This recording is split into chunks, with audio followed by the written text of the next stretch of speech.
Hi hello welcome to my channel. ఇవాళ చాలా సింపుల్గా చేసుకునే కేక్ రెసిపీ చెప్తానండి. ఇదైతే చాలా టేస్టీగా ఉంటుంది. ఎప్పుడైనా సరదాగా కానీ లేకన్నా చిన్ని చిన్ని అకేషన్స్కి ఇదైతే ప్రిపేర్ చేసి పెట్టొచ్చండి. చాలా బాగుంటుంది. ఇది ఎలా చేసుకోవాలో దీనికి కావాల్సిన ఇంగ్రీడియంట్స్ అయితే ఒకసారి చూసేద్దాము. ఒక బ్రెడ్ ప్యాకెట్ ఒకటి తీసుకోండి, 2 కప్పుల మిల్క్, జాము, 3 స్పూన్ల కోకోనట్ పౌడర్, 4 స్పూన్ల షుగర్, ఇవన్నీ తీసుకుని పక్కన పెట్టుకుని ఇప్పుడు స్టవ్ ఆన్ చేసుకుని గిన్నె పెట్టుకుని 2 కప్పులు మిల్క్ అయితే వేసుకుని ఇది పొంగొచ్చిన తర్వాత కొంచెం నిమ్మకాయ అయితే పిండండి. నిమ్మకాయ పిండిన తర్వాత ఇది విరిగిపోతుంది.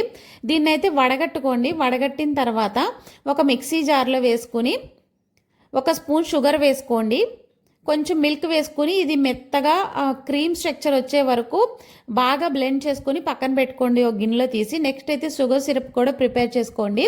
ఇప్పుడైతే నేను ఒక 5 లేయర్స్ బ్రెడ్ తీసుకున్నాను. దీని సైడ్లో ఉండే బ్రౌన్ పార్ట్ అంతా కూడా తీసేసాను. మీకు ఎన్ని లేయర్లు కావాలన్నా తీసుకోవచ్చు, అది మీ చాయిస్. చూసారు కదా, ఈ విధంగా క్రీమ్గా రావాలి. నెక్స్ట్ అయితే ఫస్ట్ లేయర్ మీద అయితే నేను జామ్ అనేది అప్లై చేస్తున్నానండి. ఈ జామ్ అప్లై చేసిన తర్వాత షుగర్ సిరప్ వేసుకోవాలి. నెక్స్ట్ లేయర్ మీద అయితే క్రీమ్ అప్లై చేస్తున్నాను. దీని మీద కూడా షుగర్ సిరప్, ప్రతి లేయర్ మీద షుగర్ సిరప్ అనేది వేసుకోవాలి. మీకు ఎన్ని లేయర్స్ కావాలో అది మీ చాయిస్, అన్ని లేయర్స్ పెట్టుకోవచ్చు. నేనైతే ఒక 5 లేయర్స్ వరకు పెట్టాను. మిగిలిన క్రీమ్ అంతా కూడా నేను సైడ్లో డెకరేట్ చేస్తున్నానండి.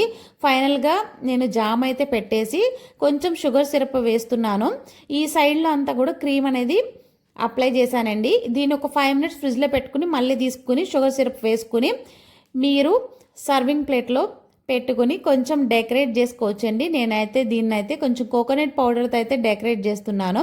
చూడ్డానికి కలర్ఫుల్గా ఉంటుంది, తినడానికి కూడా చాలా టేస్టీగా ఉంటుందండి. చూసారు కదా, super tasty simple cake recipe అయితే రెడీ అయిపోయింది. మీరు కూడా ఒకసారి ట్రై చేయండి. టేస్ట్ అయితే చాలా అంటే చాలా బాగుంటుందండి. నోట్లో పెట్టుకోగానే కరిగిపోతుంది. నా వీడియో నచ్చినట్లయితే ఒక లైక్ ఇచ్చేయండి. Thank you.